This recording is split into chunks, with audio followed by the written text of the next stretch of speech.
नमस्कार दोस्तों, हमारे चैनल अतुल्य जीवन में एक बार फिर से आप सभी का स्वागत है।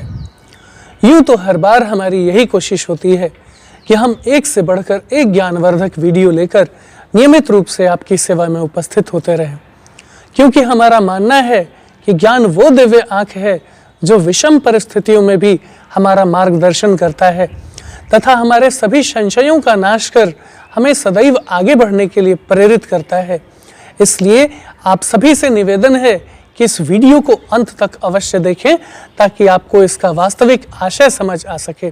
और अब यदि आप हमारे चैनल पर नए हैं या फिर आपने हमारा चैनल अभी तक सब्सक्राइब नहीं किया है तो प्लीज़ इसे अभी सब्सक्राइब कर लें, साथ ही बेल आइकन प्रेस करना न भूलें ताकि आपको हमारे आने वाले सभी नए वीडियोज़ के नोटिफिकेशंस मिलते रहें। और अब आप सबका और ज़्यादा समय न लेते हुए आइए इस वीडियो को शुरू करते हैं।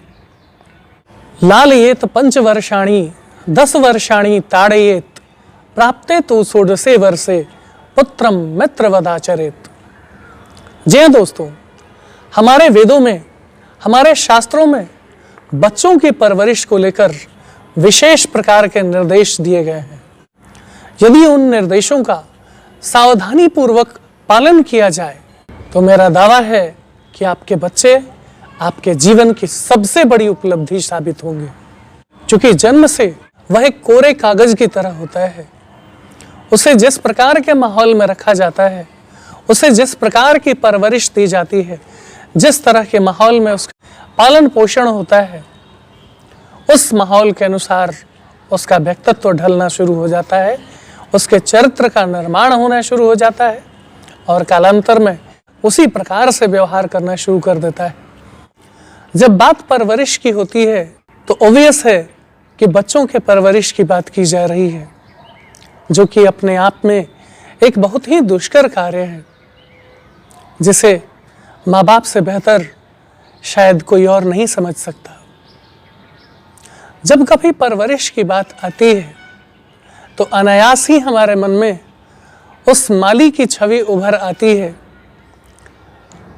जो अपने पौधों को खेतों में लगाने से लेकर उनके विशालकाय वृक्ष होने तक उनकी देखभाल करता है, या फिर यूं कहें कि जीवन पर्यंत उन पौधों की देखभाल करने तथा उनकी निराई गुराई, उनमें समय समय पर खाद देना, पानी डालना, खरपतवार का नियंत्रण करना जैसी विभिन्न क्रियाकलापों में लगा रहता है। ठीक उसी प्रकार से एक माँ बाप का जीवन भी अपने बच्चों को अच्छी शिक्षा देने, अच्छे संस्कार देने तथा एक अच्छे सभ्य नागरिक बनकर उभरने में माँ बाप की भूमिका अप्रतिम होती है। यदि हम ध्यान से इस बात को देखें, अभी जैसा कि मैंने आप सबको इस श्लोक के माध्यम से बताया, हमारे वेदों में वर्णित है कि जब बच्चे 5 साल के हों तब उनका प्यार दुलार होना चाहिए, उनका लालन पालन होना चाहिए, उन्हें प्यार दुलार मिलना चाहिए तथा उनकी गलतियों को नज़रअंदाज करना चाहिए। क्योंकि जब बच्चे छोटे हैं तो उन्हें इस बात का ज्ञान नहीं है कि वो गलत कर रहे हैं या सही कर रहे हैं। उनकी मैच्योरिटी का लेवल अभी उस प्रकार का नहीं है ताकि वो समझ सके कि जो कुछ भी वो कर रहे हैं वो गलत है या फिर वो सही है। यदि उन्हें इस प्रकार का ज्ञान होता तो फिर शायद वो बच्चे नहीं होते, फिर वो हमारी श्रेणी में आ जाते, फिर वो मैच्योर्ड हो जाते, फिर उनमें मैच्योरिटी आ जाती।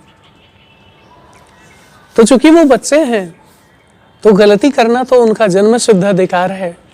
गलती तो करेंगे, बदमाशी तो करेंगे। अब हमें क्या करना है?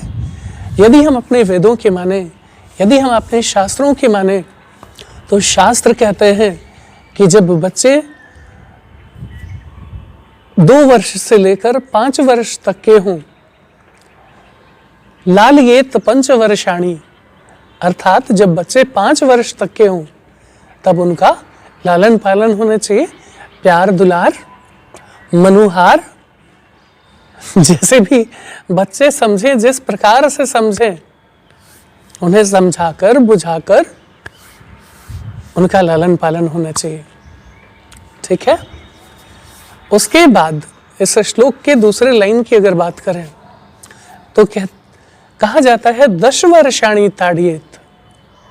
पहला लाइन था, पहली पंक्ति थी लालयेत 5 वर्षाणि, और दूसरी पंक्ति में कहा गया है 10 वर्षाणि ताड़येत, अर्थात जब बच्चे 5 साल से 10 साल के बीच में आ जाएं, बहुत ध्यान से समझने का प्रयास कीजिएगा।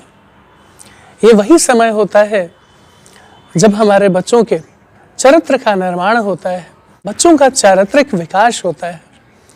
इसलिए आप सबसे निवेदन है कि बच्चों पर अनायास ही क्रोधित होकर भड़कने की बजाय उनकी गलतियों को दूर खड़ा होकर देखिए, तथा जब बच्चों का मूड ठीक हो, बच्चे खूब खुश हों, हंसते खेलते मूड में हों, उस समय बिल्कुल उस माली की तरह बच्चों के साथ बैठिए, बैठकर उनको समझाने का प्रयास करिए। यदि बच्चे आपके समझाने से समझ जाते हैं फिर तो इससे बेहतर कुछ है ही नहीं, परंतु यदि बच्चे आपकी बात को नज़रअंदाज करते हैं, जाहिर सी बात है कि इसमें साथ संगति का भी बहुत असर पड़ता है। बच्चे जिस माहौल में रहते हैं, जिस परिप्रेक्ष्य में रहते हैं, उसका बहुत असर पड़ता है। तो मान लीजिए कि बच्चों के द्वारा अगर कोई ऐसी गलती की जाती है जो आप एक्सपेक्ट नहीं करते हैं, जो एक्सपेक्टेड नहीं है बच्चों से, तो उस गलती के उपरांत आप बच्चों को समझाते हैं, बुझाते हैं, कथा कहानी के माध्यम से, उदाहरण के माध्यम से उनका मार्गदर्शन करने का प्रयास करते हैं। लेकिन फिर भी यदि आपके इन सभी प्रयासों का बच्चों पर कोई बहुत बड़ा असर होता हुआ नहीं दिखाई पड़े, तो सबसे बढ़िया मार्ग मैं बता रहा हूँ आपको। क्या करना है? बच्चों के साथ बैठना है और साथ बैठ करके उन्हें जीवंत उदाहरण देने हैं। कैसे उदाहरण देने हैं? उन्हें जीवंत उदाहरण देने हैं, लाइफ एग्जाम्पल के माध्यम से समझाना है। सुभाष चंद्र बोस का उदाहरण देना है, खुदीराम बोस का उदाहरण देना है, भगत सिंह का उदाहरण देना है, चंद्रशेखर आजाद का उदाहरण देना है, महाराणा प्रताप शिवाजी का उदाहरण देना है, पंडित राम प्रसाद बिस्मिल का उदाहरण देना है। और इतिहास के पन्ने अगर पलटने शुरू किए तो न जाने ऐसे कई सारे वीर पुरुषों से भरी है भारत की भूमि। इस भारत भूमि को रत्न गर्भा कहा जाता है। वास्तव में भारत की भूमि शूरवीरों से भरी पड़ी है। तभी तो यहाँ के वेदों में वर्णित है, तभी तो यहाँ के शास्त्रों में वर्णित है, वीर भोग्या वसुंधरा, अर्थात वीर पुरुष ही वसुंधरा का सुख भोगते हैं। हमारे कहने का अभिप्राय ये है कि बच्चों में किस प्रकार से बदलाव लाया जाए। क्योंकि देखिए, बदलाव अपने आप में एक बहुत बड़ी चीज़ है। बदलाव एक ऐसी घटना है जो ऑब्वियसली रातों रात नहीं घटने जा रही, समय लगेगा, आपको समय देना पड़ेगा। हर काम का एक सही समय होता है और जब सही समय आ जाएगा तो बच्चे डेफिनेटली आपकी बात सुनेंगे। आखिर में आप माँ बाप हैं उनके, आपकी नहीं सुनेंगे तो किसकी सुनेंगे। लेकिन सवाल यह है कि जब बच्चे गुस्से में हों, क्रोधित हों, उसी समय आप भी अगर क्रोधित हो जाएं तो इससे बच्चे ऑफेंसिव महसूस करेंगे, ऑफेंडेड फील करना शुरू कर देंगे। और जिस दिन से बच्चे आपसे ऑफेंडेड फील करना शुरू कर दिए, उस दिन से स्थिति बड़ी भयावह हो जाएगी। फिर तो समझाना बड़ा दुष्कर कार्य हो जाएगा। इसलिए मैं आप सभी से निवेदन करूंगा कि जैसे ही बच्चे 5 साल से 10 साल के उम्र के पड़ाव पर आते हैं, उस समय तो आपके वेद आज्ञा देते हैं, उस समय आपके शास्त्र आज्ञा देते हैं कि उन्हें समझाकर, बुझाकर, डांटकर यदि आवश्यकता पड़े तो एक छोटी सी छड़ी से 2-1 छड़ी पिटाई भी जरूरी है।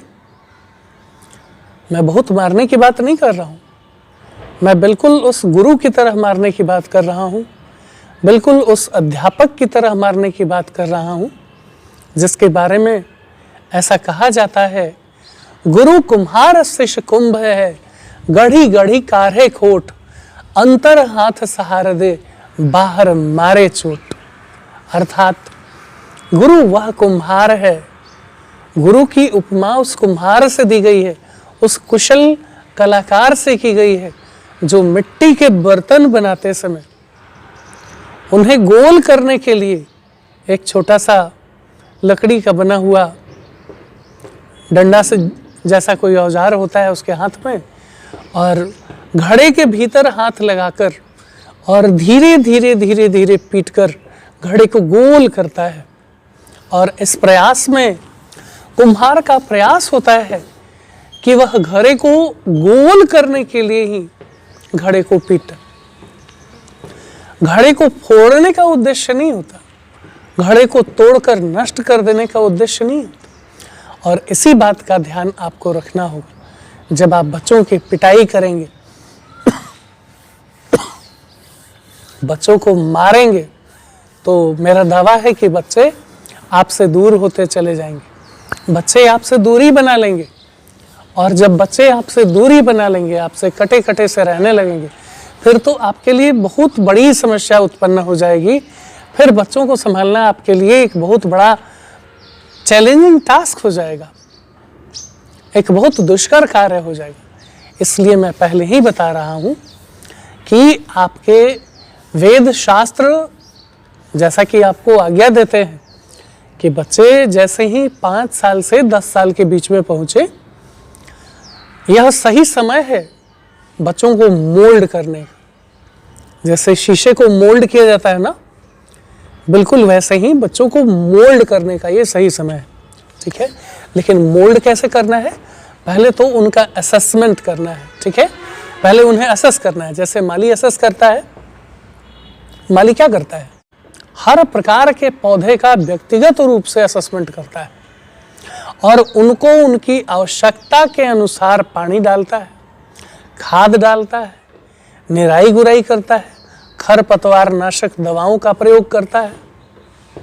लेकिन जो सबसे पहली बात मैंने बताई कि व्यक्तिगत रूप से पौधों का असेसमेंट करता है, तो आपको भी बिल्कुल उस माली की तरह अपने बच्चों का असेसमेंट करना होगा।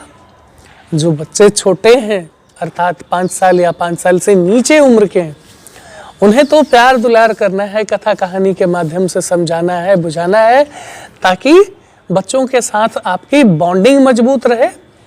और रहा सवाल गलतियां करने का, बदमाशी करने का, तो ये तो उनका जन्मसिद्ध अधिकार है, बदमाशी तो करेंगे ही। बचपन का समय जो ठहरा, उम्र के इस पड़ाव में आपने भी कभी ना कभी बदमाशियां की होंगी। झांक कर देखिए अपने जीवन के भीतर, अपने जीवन क्रम में, इस उम्र के इस पड़ाव में आपने भी बहुत सारी बदमाशियां की होंगी, बहुत सारी शरारतें की होंगी। इसलिए थोड़ा इसको इग्नोर करिए और यदि बहुत आवश्यक हो जाए तो आंखें दिखाइए, थोड़ा सा कभी कभार डांट दीजिए, लेकिन वो भी सही अनुपात में।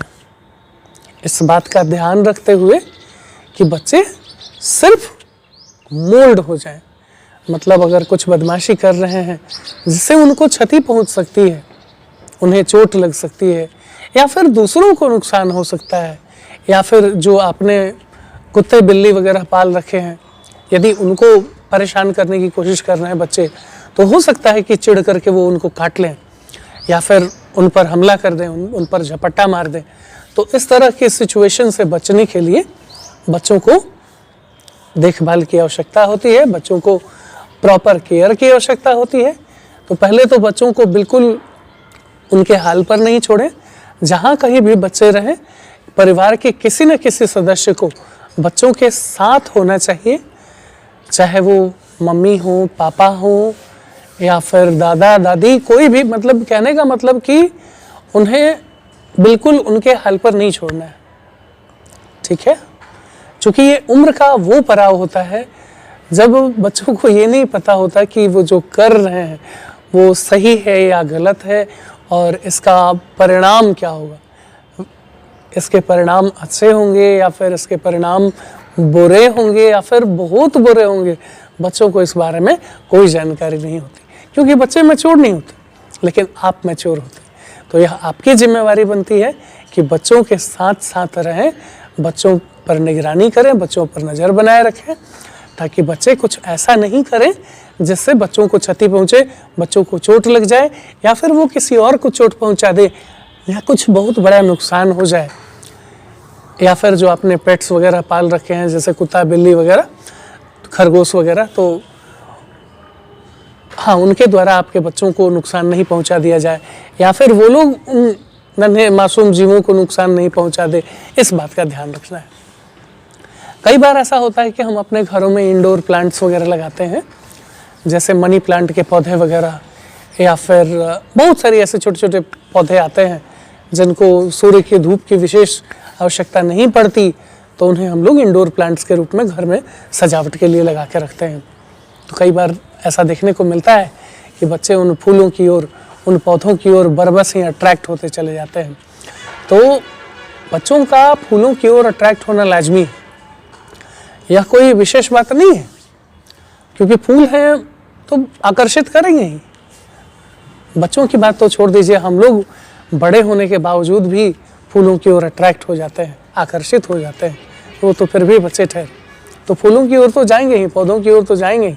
यह हमारा दायित्व तो बनता है, यह हमारा कर्तव्य बनता है कि हम बच्चों की निगरानी करें, बच्चों की देखभाल करें, दूर खड़ा होकर के उनके हर एक एक्टिविटी को प्रिसाइजली मॉनिटर करते रहें, ताकि उनको कभी चोट चपाट नहीं लग जाए, घायल नहीं हो जाए, या फिर वो उन नन्हे मासूम जीवों को नुकसान नहीं पहुंचा दें, या फिर आपके गमले न तोड़ दें, या फिर उन फूलों को न तोड़ लें, या फिर किसी भी प्रकार का अनफॉर्सीन सिचुएशन से बचने के लिए यह एडवाइजेबल है कि आप बच्चों की निगरानी करें। अब उम्र के दूसरे पड़ाव की बात होती है, 5 साल से 10 साल के बीच का। ये वो समय होता है जब बच्चों में चरित्र का निर्माण हो रहा होता है, बच्चों के चारित्रिक विकास की अवस्था होती है। ये वही समय होता है जब बच्चों में चरित्र का निर्माण होता है, और ऐसे समय में ऐसी मान्यता है हमारे वेदों की, हमारे शास्त्रों की, कि जिस माहौल में बच्चों को रखेंगे आप, जिस परिवेश में बच्चों को रखेंगे आप, बच्चे तो कोरे कागज की तरह होते हैं, आप उनको जिस माहौल में रखिएगा, जैसे लोगों के बीच में रहेंगे, जैसे सुनेंगे वैसा बोलना शुरू करेंगे, जैसे देखेंगे वैसे करना शुरू करेंगे। तो यह हमारी जिम्मेवारी बनती है कि उनको एक हेल्दी एनवायरनमेंट प्रोवाइड किया जाए, जहाँ पर सभी लोग सभ्य तरीके से बातचीत करते हों, उनके बातचीत करने का अंदाज बहुत ही उन्नत किस्म का हो, बहुत ही हेल्दी एनवायरनमेंट हो, उनके बीच में हेल्दी डिस्कशन होता हो। अगर एक दूसरे से तर्क वितर्क भी होता है तो तर्क वितर्क करने का ढंग बड़ा लेजिटिमेट हो, जिससे बच्चों को किसी भी प्रकार की क्षति नहीं पहुँचे, आघात नहीं पहुँचे, चूँकि उनका मन बहुत कोमल होता है, बहुत नाजुक होता है। ऐसे में अगर कोई चिल्लाकर बोलता है, कोई अपशब्द का प्रयोग करता है, या फिर कोई किसी से उलझ जाता है, बिना किसी वजह के झगड़ा लड़ाई करना शुरू कर देता है, मारपीट करना शुरू कर देता है, तो इसका बच्चों के जीवन पर बहुत बुरा असर पड़ता है। इसलिए प्रयास यह होना चाहिए कि बच्चों को कभी भी इस प्रकार के माहौल में नहीं रखें जहाँ तक संभव हो।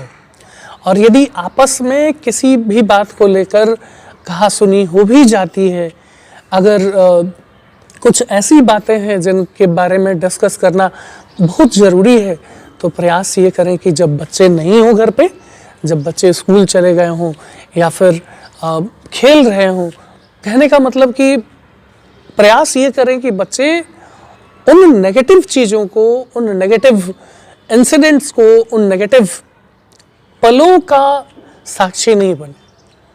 बच्चों को जो भी सर्व किया जाए, खाना पानी से लेकर के माहौल तक वो सब कुछ हेल्दी हो, हाइजेनिक हो, ताकि बच्चों का समुचित विकास हो सके, बच्चों का चतुर्दिक विकास हो सके, बच्चों के चरित्र का निर्माण हो सके, बच्चों के चरित्र का विकास हो सके, ताकि वे एक भारत के भावी नागरिक बनकर उभर सके। तो इसके लिए सबसे बड़ा तथ्य ये है कि आपको बच्चों पर नज़र बनाए रखनी होगी, और नज़र बनाए रखने के साथ साथ उन्हें प्यार से समझाना होगा, बुझाना होगा, दुलार करना होगा, स्नेह देना होगा, तथा कथा कहानी के माध्यम से, महापुरुषों की जीवनी के माध्यम से उन्हें उन चरित्रों के बारे में, उन महान लोगों के कृत्यों के बारे में, उन महान रण बांकुरे लोगों के बारे में बताना होगा, महारानी लक्ष्मीबाई के बारे में बताना होगा, तात्या टोपे के बारे में बताना होगा, मंगल पांडे के बारे में बताना होगा, बाल गंगाधर तिलक के बारे में बताना होगा, सरदार वल्लभ भाई पटेल के बारे में बताना होगा, और ऐसे न जाने कितने ही ऋषि मनुष्यों और महापुरुषों से भारत की भूमि भरी पड़ी है। तो इस प्रकार से हम दूसरी लाइन की भी व्याख्या कर लिए, इस श्लोक की दूसरी पंक्ति की भी व्याख्या कर लिए। 10 वर्षाणि ताड़येत। अब कहा जा रहा है कि प्राप्ते तु षोडशे वर्षे पुत्रम मित्र वदाचरेत, अर्थात जब बच्चे 16 साल के हो जाए। 16 साल से हमारा अभिप्राय एग्जैक्ट 16 साल से नहीं है, 15-16 साल या फिर 17 साल के जब बच्चे हो जाते हैं, तो ये वो समय होता है जब बच्चों में हार्मोनल चेंज हो रहे होते हैं, बच्चों में बदलाव हो रहे होते हैं। शरीर इंटरनल और एक्सटर्नल दोनों, शरीर में दोनों तरह के बदलाव परिलक्षित हो रहे होते हैं। इंटरनल चेंजेस भी हो रहे होते हैं और एक्सटर्नल चेंजेस भी हो रहे होते हैं। तो इस बदलाव के कारण, इस हार्मोनल चेंज के कारण बच्चों की मनोभावना जो है, बच्चों की मन स्थिति जो है, वह कुछ अलग प्रकार की होती है, कुछ विशिष्ट प्रकार की होती है। आपको इस बात का ध्यान रखना होगा। अपने जीवन के फ्रस्ट्रेशन को, अपने ऑफिस में या फिर वर्क प्लेस के फ्रस्ट्रेशन को आकर के बच्चों पर उतारने की बजाय बच्चों के साथ जहाँ तक संभव हो फ्रेंडली ट्रीटमेंट करना होगा। मैं आपको बता रहा हूँ कि जिस दिन आपने बच्चों को इंसान समझना शुरू कर दिया, आखिर हैं तो बच्चे भी इंसान ही ना, एक दिन इन्हीं बच्चों के हाथ में तो सब कुछ छोड़ कर जाना है, सब कुछ सौंप कर जाना है। तो क्यों नहीं आज से ही बच्चों के चरित्र का निर्माण इतनी सजगतापूर्ण किया जाए कि बच्चे एक जिम्मेवार नागरिक बनकर उभरें और आपकी कमाई हुई इज्जत, प्रतिष्ठा, मान, मर्यादा, रुपया, पैसा, जमीन, जायदाद, जो कुछ भी आपकी जीवन की उपलब्धियां हैं, उनको संभाल कर रखें। मेरा दावा है कि यदि आपने वेदों में वर्णित, शास्त्रों में वर्णित इस श्लोक को अपने जीवन में उतारने का प्रयास किया और जो बात मैं बता रहा हूँ आपको, इस बात का अगर अनुसरण किया आपने, तो मेरा दावा है कि आप अपने बच्चों से कभी भी तू मैं नहीं करेंगे।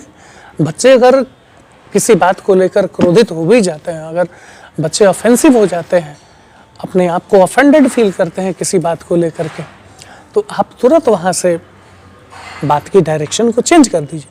क्योंकि बच्चे मैच्योर्ड नहीं हैं, लेकिन आप तो मैच्योर्ड हैं ना, आप में मैच्योरिटी है। हो सकता है कि बच्चे आपको जवाब दे दें, आपने कुछ बोला और बच्चे कह दें कि नहीं, हम नहीं जाएंगे वहाँ, वो लोग अच्छे नहीं हैं। तो आपको यहाँ संभालना होगा चीज़ों को। बेटा ऐसे नहीं बोलते ना, ऐसे नहीं बोलते बेटा, वो लोग हमारे रिलेटिव है ना, कोई बात नहीं, आपको वहाँ नहीं जाना, ठीक है, मैं देखता हूँ, मैं किसी और को भेजता हूँ या फिर मैं खुद चला जाता हूँ आपके लिए, ठीक है। और अब इस समय देखिए कितनी खूबसूरती से आपने उस सिचुएशन को संभाला।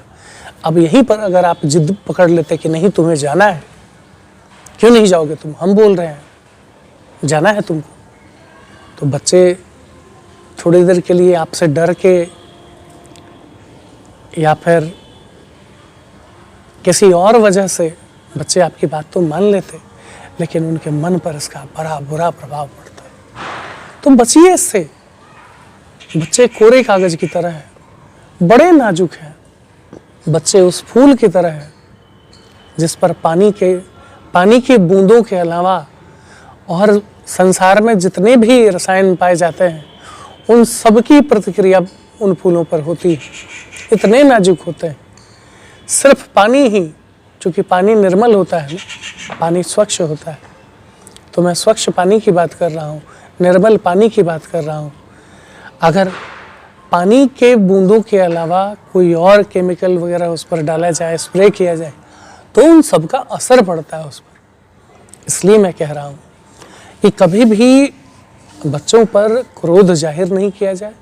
बच्चों पर आप गुस्सा हैं इस बात का एहसास नहीं दिलाया जाए बच्चों को, ताकि बच्चे आपका सम्मान करें, आपका आदर करें और आपकी बातों को सुनें। यदि बच्चे आपसे प्यार करेंगे, यदि बच्चे आपका सम्मान करेंगे, आपका आदर करेंगे, तो मेरा दावा है कि बच्चे आपको सुनेंगे। और जब बच्चे आपको ध्यानपूर्वक सुनेंगे तो उन्हें समझ में भी आना शुरू हो जाएगा।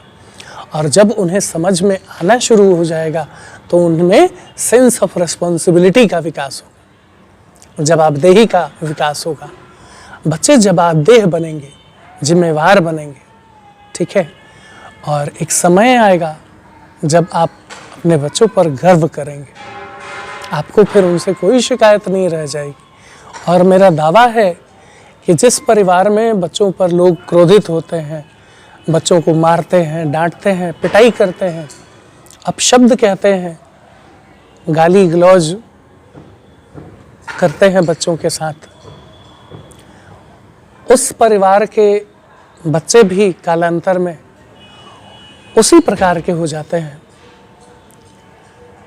लोगों से उलझ जाना, बिना वजह के किसी से झगड़ा कर लेना, किसी को डिफेम करना, किसी पर लांछन लगा देना, किसी के बारे में झूठ बोल देना, किसी को गाली दे देना, किसी को मार देना, किसी को इंसल्ट कर देना, इस तरह के गुण बच्चों में स्वतः ही डेवलप होने लगते हैं। और एक समय के बाद बच्चे जब मैच्योर्ड होते हैं तो पूरी तरह से समाज का हिस्सा बन जाते हैं, समाज का अंग बन जाते हैं। और फिर आपको लगता है कि अरे ये क्या हो गया, हमारे बच्चे तो बहुत बिगड़ गए। जब लोग आपको फीडबैक देते हैं, जब आप बच्चों को समाज में लेकर के जाते हैं और समाज में दूसरे लोगों के बच्चे और आप अपने बच्चों के बीच तुलनात्मक अध्ययन करते हैं, तो आपको पता चलता है कि पैसे कमाने के चक्कर में, धन कमाने के चक्कर में आपने बहुत कुछ गंवा दिया। जिन बच्चों के हाथ में सब कुछ सौंप करके जाना था, जिन बच्चों को अपने जीवन भर की कमाई, अपने जीवन भर की उपलब्धि, अपने जीवन भर की इज्जत प्रतिष्ठा मान मर्यादा की रक्षा का दायित्व सौंप करके जाना था, उन बच्चों को आपने वो बना दिया जो बनकर बच्चे कभी आपके एम्पायर को, कभी आपकी इज्जत प्रतिष्ठा मान मर्यादा को संभाल नहीं पाएंगे, आपकी कीर्ति को संभाल नहीं पाएंगे। तो मेरे प्यारे भाइयों एवं बहनों, मेरे प्यारे दर्शकों, आप सभी से हाथ जोड़कर विनती है कि बच्चों को एक बहुत ही खूबसूरत परवरिश देने का प्रयास किया जाए, ताकि बच्चे आपके जीवन में एक बहुत बड़ी उपलब्धि के रूप में आए और आकर के आपके द्वारा बनाए गए एम्पायर को संभालें। आपके द्वारा कमाया गया रुपया, पैसा, धन, संपत्ति, जो कुछ भी आपने अर्जित की है, चाहे वह फिजिकल एसेट्स हो या फिर वर्चुअल एसेट्स हो, चाहे जिस प्रकार की अचीवमेंट आपने की है, जिस प्रकार की कमाई आपने की है, उनको संभाल कर रखें, उनको संजो करके रखें। यह आपके जीवन की सबसे बड़ी कमाई होगी। आपने सुना भी होगा, बड़े बुजुर्गों के मुंह से कहते हुए सुना होगा, पूत सपूत तो काधन संचय, अपूत कपूत तो काधन संचय। मेरे कहने का अभिप्राय यह नहीं है कि किसी भाषा विशेष में इस तरह की बात होती है, बल्कि भाषा मायने नहीं रखती है, यह तो अनुभव की बात है। और अनुभव तो कोई भी शेयर कर सकता है,